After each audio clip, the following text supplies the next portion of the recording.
This is watercolor painting exercises. We're now ready to set up our watercolor paper. Use a ruler and a pencil. Mark 1/2 inch on either end of the 12 inches. Now move the ruler so you have 11 inches. Find the center at 5.5 inches. Mark the 5 and the 6. Then move 2 spaces over, mark 1 inch, 2 inches over. So each of your boxes will be 2 inches long. Now do that again. You're going to mark off 1/2 inch on either end of your 12-inch ruler. Move the ruler and mark all those 1 inch and 2 inch spots. Now use your ruler, line up the marks you made, hopefully they'll be straight, and mark all of your spaces from the top to the bottom. It should be 1/2 inch, then 2 inches, 1 inch, then 2 inches, 1 inch, then 2 inches, all the way down to the bottom for another 1/2 inch.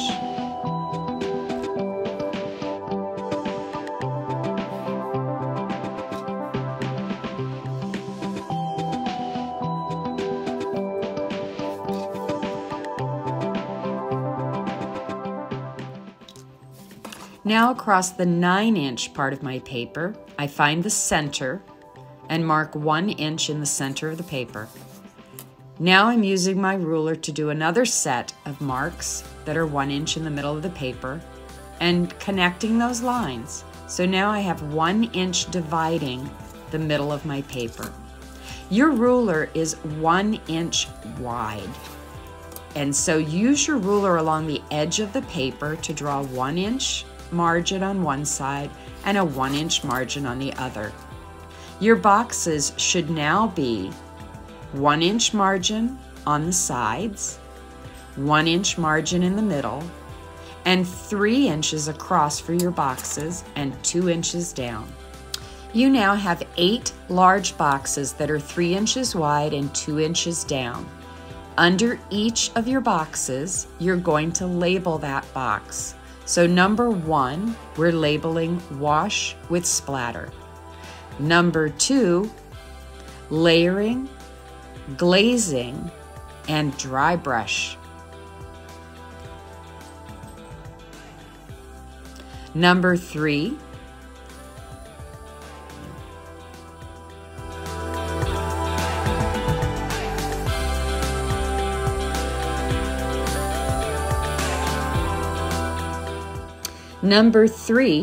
wet in wet with crayon resist.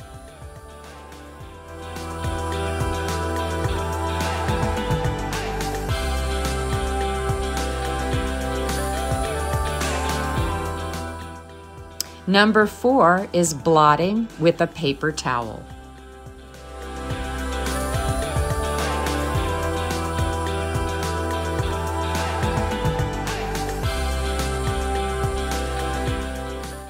Number 5 is pigment removal with a clean brush.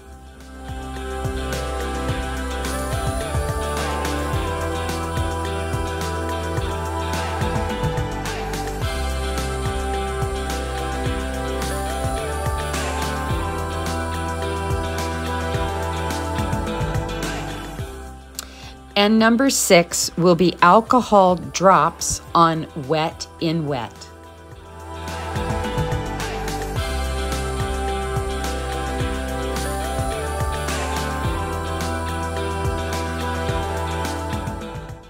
The bottom 2 boxes are going to be used for little mini paintings. Number 1 will be Starry Night, and the other one will be labeled Monochromatic.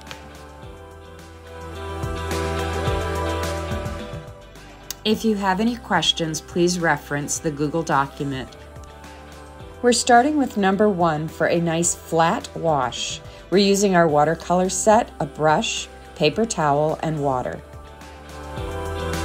I wet my brush and then dip into the blue color. I'm mixing it in the side panel, adding more water to get a nice light blue. I start at the top of my box and I keep the edge of the paint nice and wet. That way, as I move down the block that I'm filling in, It remains one solid color. I want a nice flat wash, no brush strokes.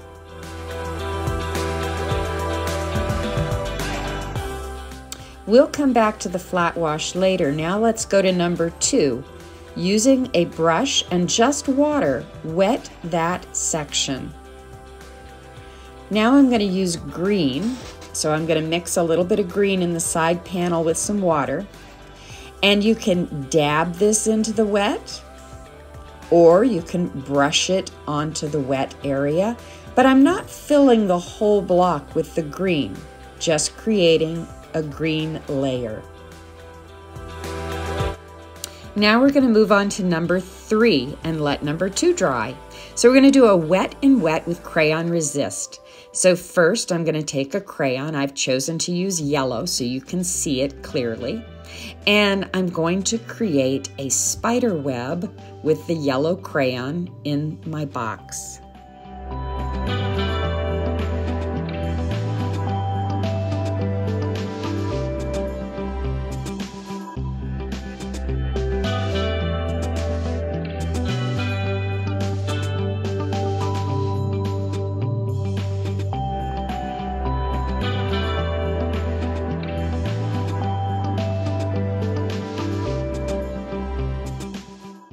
Now I'm going to use water and my brush to wet that area, that box, over the spider web.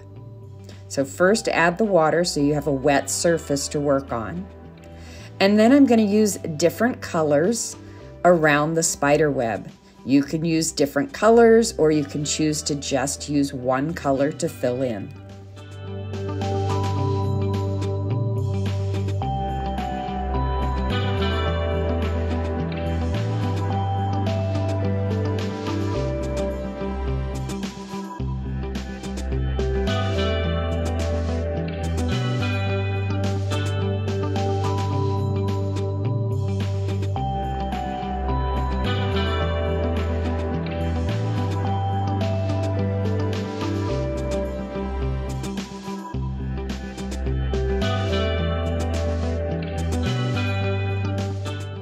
Now we're moving on to number 4 while number 3 dries. I'm mixing up some blue paint with a lot of water, and I'm starting as though I'm doing a wash. I want to create a nice wet area in box number 4. I'm also choosing to add orange and sort of blend that orange and blue together, almost like a horizon line.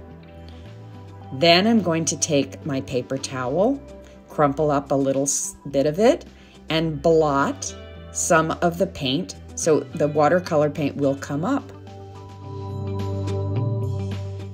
Now we're moving on to number 5. So we will be doing pigment removal, but first we have to put some pigment down. So using some red from one corner, I'm going to blend that into the orange on the other corner. And you want to make sure you do this with a nice wet edge of the red, and then running along the edge with the orange so the two bleed into each other. And we're going to let this dry.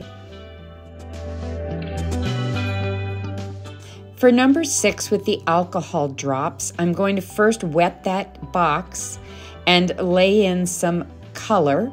I've chosen to do some purple and a little bit of blue and sort of blend those two together by running my brush back and forth between the blue and the purple, just lightly blending them. And then I'm adding a red at the bottom.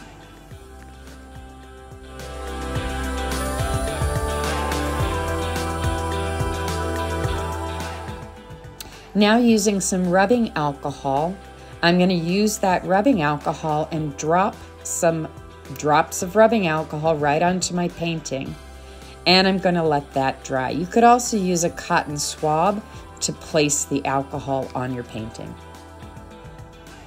Now that our first layers of watercolor are dry, it's time to go back and add some more detail. To number 1, we're adding splatter. So you need to make sure your paint is thin enough that you can splatter it.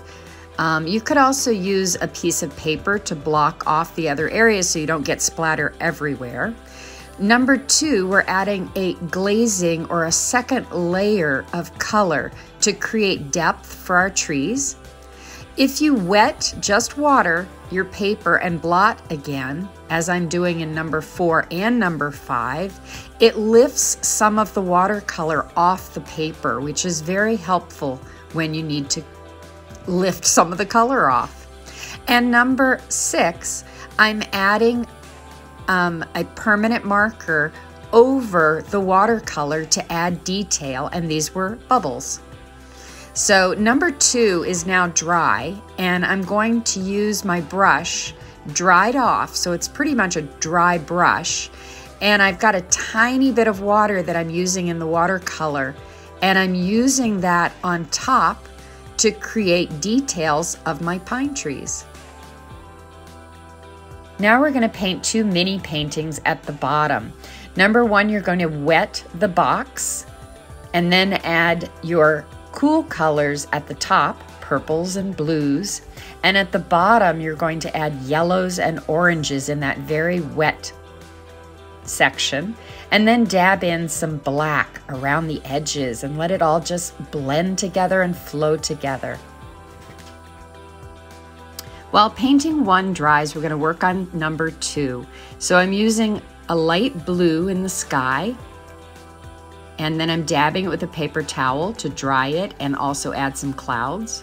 Now with a darker value, I'm adding a mountain range, and then I'm slowly bringing that color all the way to the bottom till it gets lighter and lighter. Now that number 1 painting is dry, it's time to add my starry night.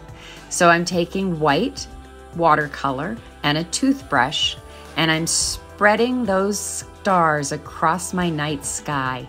Now with the black, I'm creating a mountain range with a little interest at the bottom of the painting.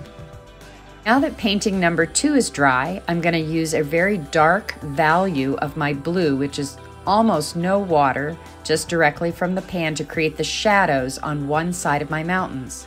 I'm also going to create some mountains that are in the foreground at the bottom of my little mini painting, so they look like they're close to me. And I'm creating a river that kind of winds its way back to the horizon in front of the mountains, using different values, lightness or darknesses, of my blue. I decided to add a spray of white on the mountains to create a little snow. Here's the watercolor experiments we've tried: a flat wash with splatter, then glazing or layering, and then a dry brush technique, wet in wet over a crayon resist. Here's wet, blending into another color, and then blotting with a paper towel. Here with a wet paintbrush, we lifted dry paint. And the last, number 6, we wet in wet and then alcohol dropped on top. And here's our starry night and our monochromatic mountain range.